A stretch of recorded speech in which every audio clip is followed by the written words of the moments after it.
So Darwin's hamster just commented that he is of the opinion that all feelings are physical. They can be identified in one's body, although most of the time we don't do it consciously. With no body, there can be no feelings. And I agree with that. And, I may have come off in my first video as being, anti-physicalist or anti-materialist, but it's complicated. I tend to side with the embodied cognition theorists, and they're on the opposite end of the spectrum of the computer scientists and the computationalist type approaches, because those approaches are trying to reduce the mind to these discrete logical algorithms like computer codes.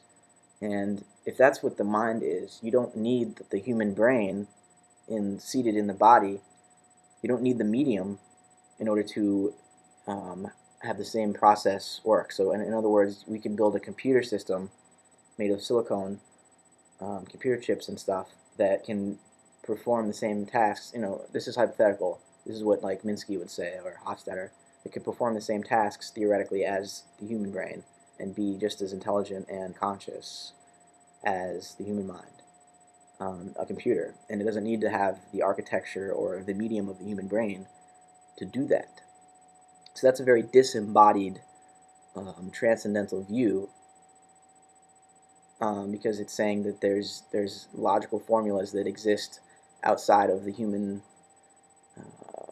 experience and perception that sort of make our minds work regardless of what we think or what we want. There's no us wanting to think. The thinking happens automatically because of these transcendental logical forms and these programs, like computer programs, they're programmed by the sensory input from the world, and that wires us up correctly so that we behave in a reasonable fashion. But the embodied theorists want to turn away from this idea that the mind works based on logical formulas and say instead that, first of all, the consciousness and the mind and thinking you have to look at it in the context of the body and the physical structure of the brain. And you can't separate what humans do consciousness-wise from the physical structure of the body and the brain, because the way we think is it's more metaphorical.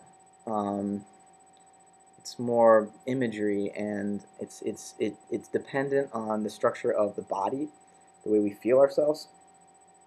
So many of our metaphors for the way we speak about the world, like,